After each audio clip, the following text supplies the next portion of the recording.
오늘 예배를 통해서 하나님의 위로하심을 경험하는 귀한 시간 되시기를 주님의 이름으로 소망합니다. 이스라엘은 다윗과 솔로몬 시대가 가장 전성기였습니다. 최강대국으로 그렇게 전성기를 보내던 이스라엘은 솔로몬 이후에 르호보암 왕 시대에 남유다와 북이스라엘로 갈라졌습니다. 그렇게 두 왕국으로 갈라진 그 이스라엘이 역사를 이어오다가 주전 722년에 이 북이스라엘이 아수르라는 강대국에게 멸망을 당합니다. 그리고 주전 612년에는 그 아수르는 신흥국인 바벨론에게 다시 멸망을 당해서 아수르의 영토가 모두 바벨론의 영토가 됩니다. 그리고 또 조금 시간이 더 지나서 주전 587년에는 남유다가 그 바벨론에게 멸망을 당합니다. 그리고 유다의 지도층들과 엘리트들과 많은 유대 백성들이 바벨론에 의해서 바벨론 지역, 메소포타미아 지역, 바벨론 도시로 포로로 끌려갑니다. 이스라엘 백성은 죄악과 불순종으로 말미암아서 아수르에게 멸망당하고 또 바벨론에게 멸망당했다고 성경은 우리에게 증언해주고 있습니다. 오늘 우리가 읽었던 본문 이사야 말씀, 이사야 전체는 66장까지 되어 있는데요. 그 66장은 크게 세 부분으로 나눌 수 있습니다. 1장부터 39장, 40장부터 55장, 56장부터 66장으로 나눌 수가 있는데요. 각 세 부분마다 시대적인 배경이 다릅니다. 1장부터 39장은 우시야 왕, 요담, 아스, 히스기야 왕 때의 시대적인 배경을 가지고 있습니다. 주전 736년부터 약 697년 그 사이에 이사야 선지자에 의해서 활동하고 기록된 말씀입니다. 그러나 두 번째 40장부터 55장 말씀은 바벨론 포로 시기를 배경으로 하고 있습니다. 그래서 우리가 이사야 말씀을 읽을 때 이 배경을 잘 이해하셔야 성경 말씀을 좀 더 잘 이해할 수 있습니다. 주전 587년부터 539년 사이에 바벨론의 포로로 끌려간 그 상황에서 한 선지자에 의해서 기록되고 선포된 말씀이 바로 이사야서 40장부터 55장 말씀이고, 또 우리가 읽었던 본문 40장 1절부터 11절은 이 이사야 40장부터 55장까지의 서론 부분에 해당이 됩니다. 그리고 나머지 56장부터 66장은 포로 귀환 이후에 쓰여진 그런 성경입니다. 두 번째 40장부터 55장, 우리가 읽었던 본문 40장 1절부터 11절 말씀의 배경을 조금 더 살펴보면 포로민들의 상황이 어땠을까 살펴보기를 원합니다. 첫 번째로 포로민들은 육체적으로 굉장히 고단하고 힘들고 어려운 상황에 처했습니다.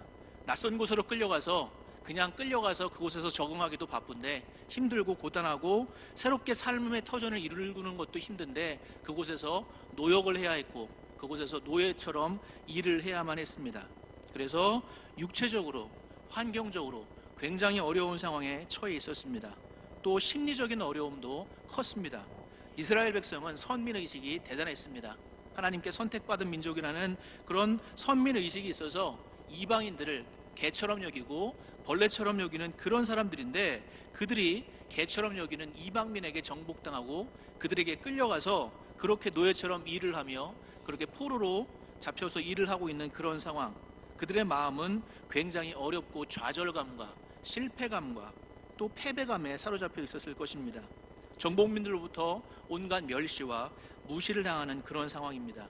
또 그것보다 더 큰 어려움은 이스라엘 백성들에게 있어서 신앙적인 어려움이었습니다. 여호와 하나님께서 자신들을 끝까지 영원토록 지켜주실 것이라고 그렇게 믿었는데, 그런데 하나님께서 그들을 지켜주시지 않고 그들이 멸망당하도록 내버려 두셨습니다. 그들은 포로로 끌려간 그 이스라엘 백성들은, 또 유대에 남아있는 그 이스라엘 사람들은 그 여호와 하나님에 대한 믿음이 흔들리기 시작했습니다. 하나님이 우리를 지켜주시지 않는구나. 혹 여호와 하나님께서 바벨론의 신보다 더 약한 것은 아닌가? 내가 계속 여호와 하나님에 대한 믿음을 지켜가야 하는가?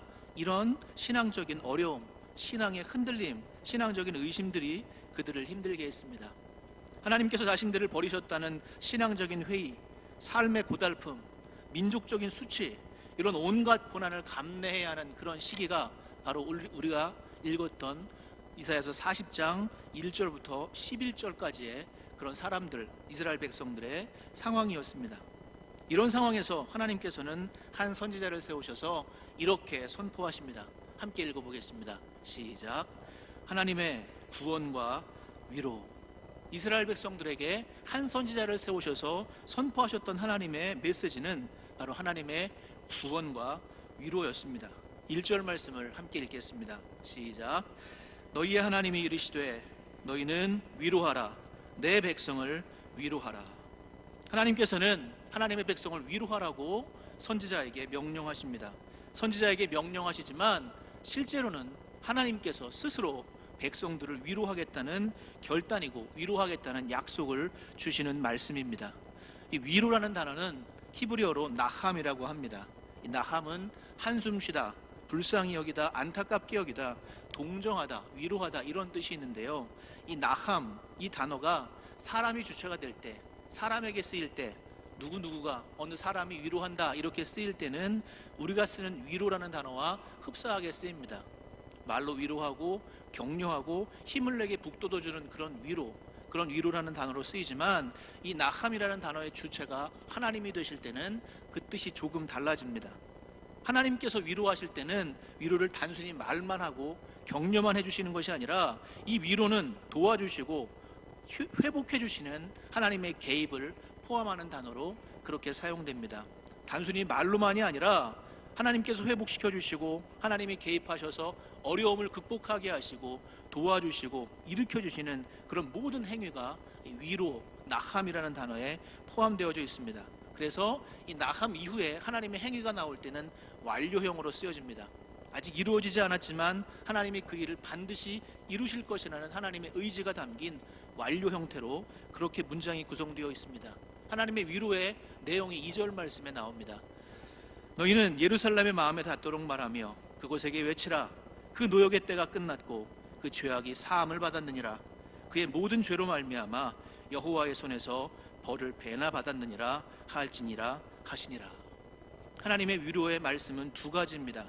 이스라엘의 노역의 때를 끝내시는 것, 또 이스라엘의 죄를 용서하시는 것이었습니다. 하나님은 아직 노역이 끝나지 않고 아직도 여전히 포로 생활에 있지만 내가 너희들의 노역의 때를 끝내줄 것이고 너희들이 나를 멸시하며 그렇게 죄악 가운데 빠졌던 그 예루살렘에서 그 유대 땅에서 그렇게 죄악 가운데 빠져있던 모든 죄들을 용서해 줄 것이라고 주님께서 말씀해 주셨습니다. 이사야서 1장 4절은 이렇게 말씀합니다. 슬프다 범죄한 나라여 허물어진 백성이요 행악의 종자여 행위가 부패한 자식이로다. 그들이 여호와를 버리며 이스라엘의 거룩하신 이를 만홀히 여겨 멀리하고 물러갔도다. 이스라엘 백성들이 아직 포로민이 되기 전에 아직 이스라엘에 남아있을 때 첫 번째 이사야 1장부터 39장까지 기록한 그 이사야 선지자가 선포한 이 심판과 또 하나님의 슬픔에 대한 경고의 메시지가 이렇게 담겨 있습니다. 그런데 이들이 이 경고의 메시지를 듣지 않고 회개하지 않아서 하나님께 심판받아서 이제 그들이 포로로 끌려가 있는 그런 상황, 이런 상황인데 그 모든 죄들을 용서해 주시고 너희들의 노역을 끝내 주실 것이라고 하나님께서 그렇게 선포해 주시고 선지자를 통해서 말씀해 주십니다. 이것이 바로 하나님의 위로입니다. 포로로 끌려간 사람들에게 있어서 가장 큰 소원이 무엇일까요? 포로로 끌려간 사람들에게 있어서 가장 큰 소원은 고향 땅을 다시 밟는 것입니다. 그 포로에서 해방되어서 다시 고향 땅으로 돌아와서 다시 동족과 함께 새롭게 나라를 건설하고 회복하는 것, 이게 그들의 소망이었을 것입니다. 그런데 하나님께서 그 일을 이루어 주신다고 그렇게 말씀하고 있으니 이스라엘 백성들에게 정말 큰 소망과 위로가 되는 말씀입니다.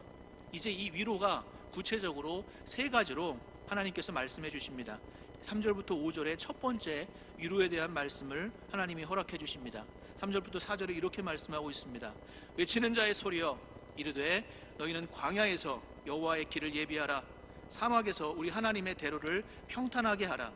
골짜기마다 도두어지며 산마다 언덕마다 낮아지며 고르지 아니한 곳이 평탄하게 되며 험한 곳이 평지가 될 것이요. 하나님께서는 선지자에게 여호와 하나님께서 오시는 길을 예비하라고 외치라고 그렇게 명령하십니다. 이 말씀을 읽으실 때는 두 가지를 상상하면서 읽으셔야 이 말씀이 이해가 됩니다. 첫 번째는 애굽에 종살이하던 이스라엘 백성들이 모세의 인도를 따라서 출애굽하는 그 행렬을 상상해 보시기 바랍니다. 애굽에서 종살이하던 430년 동안 포로 생활하던 그들이 이제 모세의 인도를 따라서 홍해를 가르고 광야로 그렇게 긴 행렬로 나가는 그 모습을 상상해 보시고, 또 하나는 전쟁에서 이기고 돌아오는 개선군의 행렬의 모습을 상상해 보시기 바랍니다. 그 당시에 가장 강대국이었던 바벨론의 개선군의 행렬, 먼 광야에서부터 개선군이 북을 치고 장구를 치며 돌아오며 그 바벨론 큰 도시의 가장 중앙의 큰 대로를 향해서 그렇게 걸어가면 많은 사람들이 환호하고 그렇게 박수를 치는 그런 모습을 상상해 보시기 바랍니다. 하나님께서 지금 이렇게 외치라고, 하나님께서 오실 길을 예비하라고 외치라고 말씀하시는 이유는 바벨론에 끌려갔던 이들이 약속의 땅으로 출애굽하는 듯이 바벨론에 끌려갔던 포로민들이 다시 약속의 땅으로 돌아오게 할 것이라는 그 길을 예비하라고 주님께서 말씀하시는 것이고, 또 하나 그 행렬에 다시 돌아오는 그 행렬의 가장 첫 번째, 가장 먼저 자리에는 개선의 왕처럼 하나님께서 친히 그 백성 너희들을 인도해 주실 것이라고 말씀하시는 것입니다. 그러면서 5절에 이렇게 말씀합니다. 함께 읽어보겠습니다. 시작. 여호와의 영광이 나타나고 모든 육체가 그것을 함께 보리라. 이는 여호와의 입이 말씀하셨느니라. 아멘. 개선행렬처럼 출애굽했던 그 백성들처럼 내가 다시 너희를 그 포로민의 생활에서 구해내고 구원해서 다시 너희의 그 이스라엘 땅으로, 예루살렘 땅으로 다시 이끌어갈 것이라고 주님이 말씀하시면서 5절 말씀에 그렇게 말씀하십니다. 여호와의 입이 말씀하셨느니라. 나 여호와가 말씀하고 있으니, 말하고 있으니 이 말은 반드시 이루어질 것이라고. 아직 이루어지지 않고 아직 눈에 보이지 않지만 하나님의 말씀이 임하였으니 반드시 이루어질 것이라고 그렇게 선언하고 계십니다. 그리고 모든 백성들이, 모든 육체들이 여호와의 영광을 보게 되고 여호와의 그 모습을 보게 될 것이라고 그렇게 선포하고 계십니다. 이것이 바로 이스라엘에게 주시는 첫 번째 위로였습니다. 너희들의 포로민 생활을 끝내줄 것이고 너희들의 죄를 용서해 줄 것이고 너희를 다시 이스라엘 땅으로 회복시켜 줄 것이다, 이렇게 말씀합니다. 두 번째 위로가 6절부터 8절 말씀에 나옵니다. 6절부터 7절에 이렇게 말씀하고 있습니다. 말하는 자의 소리여 이르되 외치라. 대답하되 내가 무엇이라 외치리이까 하니 이르되 모든 육체는 풀이요 그의 모든 아름다움은 들의 꽃과 같으니 풀은 마르고 꽃이 시들면 여호와의 기운이 그 위에 불미라. 이 백성은 실로 풀이로다. 하나님은 다시 한번 선지자에게 외치라고 그렇게 명령하십니다. 그런데 이번에는 선지자가 순순하게 응답하지 않습니다. 하나님이 외치라고 하니까 이번에는 선지자가 하나님께 반문합니다. 하나님, 내가 무엇이라고 외쳐야 합니까? 이 물음에는 이런 뜻이 담겨져 있습니다. 하나님, 지금 우리의 상황을 좀 보십시오. 지금 우리의 상황은 여전히 절망이고 여전히 고통입니다.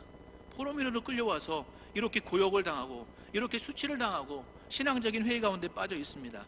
모든 것이 끝나버린 암울한 시대를 살고 있는데 내가 무슨 희망을 외치고 내가 무슨 소망을 백성들에게 외칠 수 있겠습니까?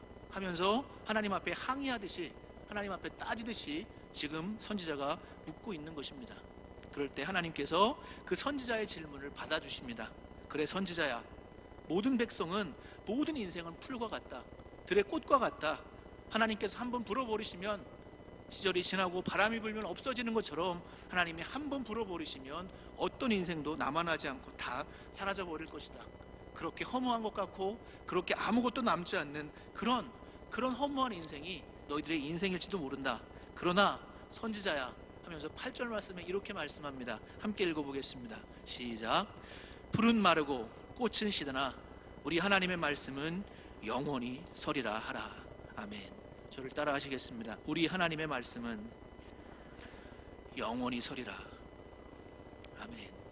풀 같은 인생, 꽃 같은 인생, 시들어 없어지는 그런 인생이고 다 없어질지도 모르겠지만 그러나 여호와 하나님의 말씀은 없어지지 않고 영원히 서게 될 것이라고 하나님께서 선지자에게 말씀하시고 선지자의 입으로 백성들에게 선포하라고 말씀하십니다. 하나님의 말씀의 영원성, 하나님의 말씀의 절대성에 대해서 철저하게 믿고 의지하고 신뢰하라는 말씀입니다. 창조주의가 되시고 또 전능자이신 하나님의 말씀은 진리입니다. 창조주가 되시고 전능자가 되시는 우리 하나님의 말씀은 반드시 이루어지는 줄 믿습니다. 그 하나님의 말씀이 이루어지는 것이 내 때에 보지 못한다 할지라도, 내가 살고 있는 이 시간에 그 하나님의 말씀의 성취가 이루어지지 않는다 할지라도 하나님의 때에 반드시 하나님의 말씀은 이루어질 것이라고, 그렇게 하나님은 선지자에게 말씀해 주시고 백성들에게 이 사실을, 이 진리의 말씀을 믿으라고 강력하게 말씀해 주고 계십니다. 이 진리를 믿을 때, 이 진리를 분명하게 철저하게 의지할 때, 이 진리의 말씀이 이루어질 것이라는 것을 명확하게 믿을 때 아무러한 상황에서도 그 하나님의 말씀은 포로민들에게 위로가 되는 줄 믿습니다. 세 번째 위로가 9절부터 11절에 나옵니다. 이 9절부터 11절은 세번역 성경이 조금 더 잘 번역되어 있고 이해하기가 쉽습니다. 제가 세번역 성경으로 읽어드리겠습니다. 좋은 소식을 전하는 시온아, 어서 높은 산으로 올라가거라. 아름다운 소식을 전하는 예루살렘아, 너의 목소리를 힘껏 높여라. 두려워하지 말고 소리를 높여라. 유다의 성읍들에게 여기에 너희 하나님이 계신다 하고 말하여라. 만군의 주 하나님께서 오신다. 그가 권세를 잡고 친히 다스리실 것이다. 보아라, 그가 백성에게 주실 상급을 가지고 오신다. 백성에게 주실 보상을 가지고 오신다. 그는 목자와 같이 그의 양떼를 먹이시며 어린 양들을 팔로 모으시고 품에 안으시며 젖을 먹이시는 어미 양들을 조심스럽게 이끄신다. 아멘. 여러분들의 눈을 다시 한번 개선 행렬로 돌리시기 바랍니다. 이제 하나님께서 포로민들을 그 바벨론에서 이끌어내시고 이제 그 광야의 길을 평탄하게 하시면서 예루살렘 성으로 오고 계십니다. 그런데 그 개선 행렬이 이제 9장에 와서 예루살렘 가까이 당도했습니다. 예루살렘에 그 행렬이 도착했습니다. 그러면서 이렇게 명령하시죠. 시온에게, 예루살렘에게 외치라고 말씀하십니다. 여기에 너희의 하나님이 계신다. 이렇게 외치라고 말씀하십니다. 그렇게 다 무너져버린 예루살렘, 다 무너져버린 그 이스라엘 땅에 다시 한번 하나님께서 포로민들을 이끌고 돌아오시며 하나님이 너희와 함께 해주신다고 외치라고 말씀하십니다. 만군의 하나님께서 오셔서 권세로 다스려 주시고 상급을 주시고 보상을 주시겠다고 말씀해 주십니다. 목자가 어린 양을 사랑하며 품에 안는 것 같이 또 어미 양들을, 그 아기 양들을 데리고 있는 어미 양들을 조심스럽게 돌보는 것처럼 그렇게 하나님께서 이스라엘 백성들을 돌보아 주시고 회복해 주시고 상급을 주시고 보상해 주시겠다고 그렇게 말씀해 주고 계십니다. 예루살렘과 이스라엘을 온전하게 회복하실 것을 주님께서 말씀해 주시는 위로의 말씀입니다. 말씀을 정리하면 하나님께서는 절망 가운데 있는, 아픔 가운데 있는 신앙적인 회의에 빠져서 모든 것이 끝났다고 그렇게 좌절하고 절망에 빠진 이스라엘을 다시 구원하시고 회복하시고 다시 고향으로 돌아오게 하시고 다시 하나님께서 위로하시며 모든 것을 회복해 주실 것을 약속해 주시는 말씀입니다. 지금 우리가 살고 있는 이 시대를 한번 좀 생각해 보았으면 좋겠습니다. 2017년 이 시대를 살고 있는 이 대한민국, 유대인들이 포로 생활하는 그 포로기처럼 그렇게 암울한 시기는 아니라고 생각될지도 모르겠지만 포로 시기처럼 그렇게 거기에 버금가는 그런 참 힘든 시간을 보내고 있다고 생각이 됩니다. 국가의 지도자는 지도력을 잃어버리고 국가의 방향을 잡을 수 없는, 키가 없는 배처럼 그렇게 흔들리고 있는 그런 상황이 지금도 계속되고 있습니다. 국가의 시스템은 완전히 무너져버리고 제대로 작동이 안 되는 것 같고 부패한 일들은 하루가 멀다 하고 터져 나오고 있습니다. 물가는 폭등하고 일자리는 점점 없어지고 있어서 서민들의 삶은 점점 팍팍해지고 힘들어지고 있습니다. 생활고 때문에 자살하는 국민들이 계속 늘어가고 있습니다. 청년 실업과 노인 빈곤 문제는 점점 심각해지고 있습니다. 구제역, AI 등 방역에 구멍이 뚫려서 농가들의 피해가 막심하고 조금 더 가면 아마도 축산물 파동이 일어나지 않을까 염려가 되는 그런 시간임들입니다. 국민들 간의 갈등은 골이 너무 깊어져서 어떻게 봉합해야 될지 모르는 그런 갈등이 점점 심해지는 그런 상황에 있습니다.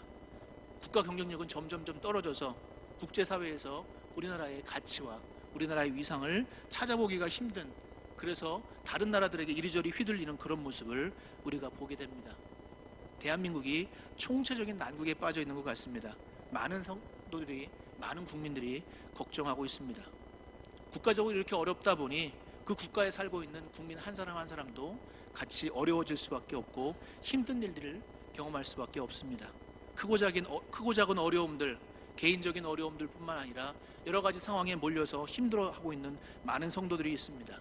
육체의 질병으로 고생하고 아파하는 성도들, 마음의 질병으로 힘들어하는 성도들, 관계의 문제 때문에, 재정의 문제 때문에, 자녀의 문제, 부모의 문제, 부부간의 문제 등등 많은 문제들 때문에 힘들어하고 괴로워하는 성도들의 모습을 보게 됩니다.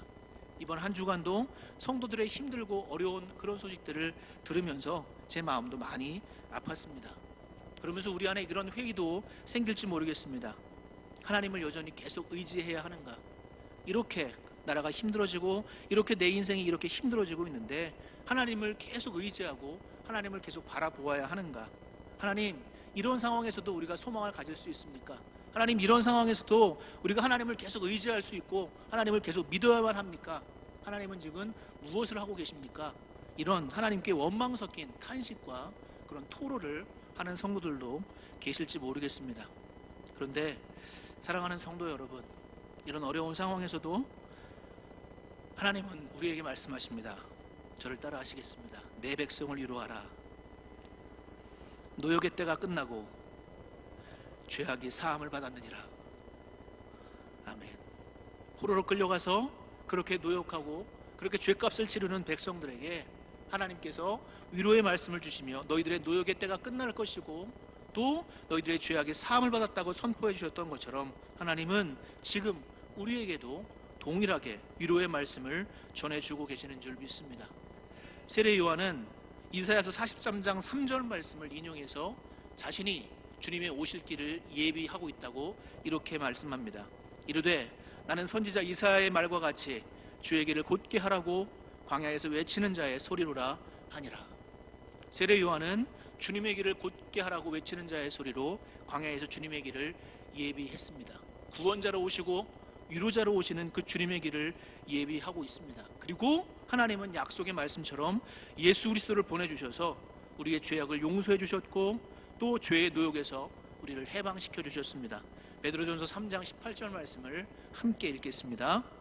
그리스도께서도 단번에 죄를 위하여 죽으사 의인으로서 불의한 자를 대신하셨으니 이는 우리를 하나님 앞으로 인도하려 하심이라. 아멘. 그리스도께서 단번에 죄를 위해 죽으셨습니다. 그리고 그 그리스도를 믿는 모든 사람들을 의롭다고 인정하시며 그 모든 사람들을 하나님 앞으로 인도하시며 위로해 주시는 분으로 이 땅에 오셨고 우리의 구세주가 되셨습니다. 그리고 그분은 거기서 끝난 것이 아니라 이 세상을 이기셨고 우리에게 평안과 위로를 주시는 분으로 오셨습니다. 요한복음 16장 33절은 이렇게 말씀합니다. 이것을 너희에게 이르는 것은 너희로 내 안에서 평안을 누리게 하려 함이라. 세상에서는 너희가 환난을 당하나 담대하라. 내가 세상을 이기었노라. 예수님께서 세상을 이기셨습니다. 환난 가운데 빠져 있고 고난 가운데 빠져 있는 성도들이 계시겠지만 우리가 믿는 예수님, 우리의 구세주, 우리의 인도자 되시는 그분은 세상을 이기셨고 그 이김으로 그 능력으로 우리를 다시 일으켜 주시고 또 우리에게 평안을 주시고 위로를 허락해 주시는 분이신 줄 믿습니다. 뿐만 아니라 그 예수님께서는 우리에게 선한 목자가 되셔서 목자가 양을 돌보듯이 그렇게 우리의 인도자가 되시며 우리에게 모든 것을 주신다고 말씀하고 계십니다. 요한복음 10장 14절부터 15절 말씀입니다. 나는 선한 목자라. 나는 내 양을 알고 양도 나를 아는 것이 아버지께서 나를 아시고 내가 아버지를 아는 것 같으니 나는 양을 위하여 목숨을 버리노라. 예수님은 선한 목자가 되어주십니다.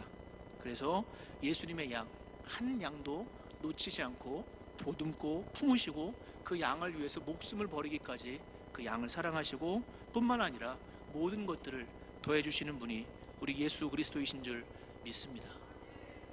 포로민으로 끌려가서 힘들고 좌절하고 낙심했던 이스라엘 백성들에게 하나님은 구원을 선포해 주셨고 죄 가운데 빠져서 허덕이는 우리 모든 인류에게 주님은 약속대로 예수님을 보내셔서 구원을 이루시고 위로자로 선한 목자로 또 세상을 이기는 승리자로 우리에게 오셔서 우리에게 모든 것을 허락해 주시는 분으로 우리 안에 들어와 계시고 우리와 함께 하시는 줄 믿습니다. 힘든 시간을 보내고 계십니까? 어려운 시간들이 여러분들 앞에 계속 펼쳐져 있으십니까? 모든 것을 다 포기하고 싶고 다 끝내버리고 싶은 그런 좌절감이 여러분들에게 있으십니까? 아무리 길을 뚫어보려고 해도 길이 잘 보이지 않으십니까? 소망이 없으십니까? 하나님께서 그렇게 절망하고 낙심해 있는 저와 여러분들을 위로해 주시는 줄 믿습니다. 하나님의 위로는 말로 끝나는 위로가 아닙니다. 하나님의 위로는 하나님의 행위, 하나님의 구원의 행위, 하나님의 회복의 행위로 우리에게 다가오시는 위로인 줄 믿습니다. 이사야서 45장 5절부터 7절에 이렇게 말씀합니다. 나는 여호와라, 나 외에 다른 이가 없나니 나밖에 신이 없느니라. 너는 나를 알지 못하였을지라도 나는 내 띠를 동일 것이요 해 뜨는 곳에서든지 지는 곳에서든지 나밖에 다른 이가 없는 줄을 알게 하리라. 나는 여호와라, 다른 이가 없느니라. 나는 빛도 짓고 어둠도 창조하며 나는 평안도 짓고 환난도 창조하나니 나는 여호와라, 이 모든 일들을 행하는 자니라 하였노라. 아멘. 우리 하나님은 창조주이십니다. 우리 하나님은 온 세상의 왕이십니다.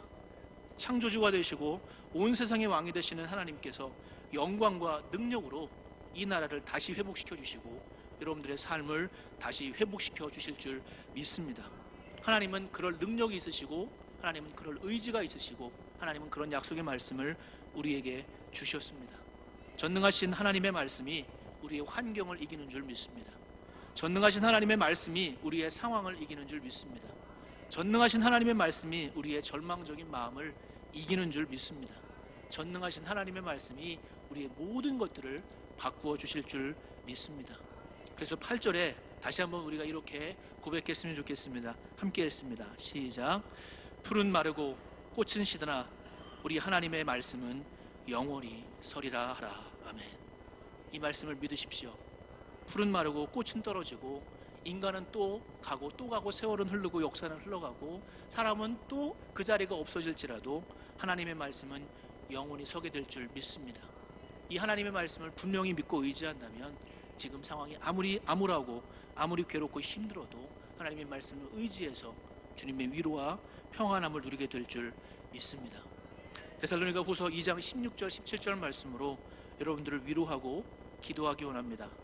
주 예수 그리스도와 우리를 사랑하시고 영원한 위로와 좋은 소망을 은혜로 주신 하나님 우리 아버지께서 너희 마음을 위로하시고 모든 선한 일과 말에 굳건하게 하시기를 원하노라. 주 예수 그리스도와 우리를 사랑하시고 영원한 위로와 좋은 소망을 은혜로 주시는 하나님 우리 아버지께서 성도 여러분들의 마음을 위로해 주시고 여러분들의 삶의 모든 선한 일과 말에 굳건하게 해주시는 놀라운 은혜를 경험하는 복된 삶을 살아가시기를 주님의 이름으로 축원합니다. 기도하겠습니다. 하나님, 참 힘든 시간을 보내고 있습니다. 괴로워하는 성도들, 아파하는 성도들, 힘들어하는 성도들, 희망이 보이지 않는 성도들도 많이 있습니다. 하지만 주님, 여호와의 말씀이 우리의 상황을 이기고 여호와 하나님의 말씀이 우리의 환경을 이기고 우리의 마음도 이기고 또 이 세상을 이기시는 줄 믿습니다. 하나님의 말씀을 의지하여서 위로를 받는 저희를 되게 하여 주시옵소서. 우리 주 예수 그리스도와 우리를 사랑하시고 영원한 위로와 좋은 소망을 은혜로 주시는 하나님 우리 아버지께서 사랑하는 성도들의 마음을 위로해 주시고 모든 일과 말에 굳건하게 세워주시며 축복하여 주옵소서. 예수님의 이름으로 기도드리옵나이다. 아멘.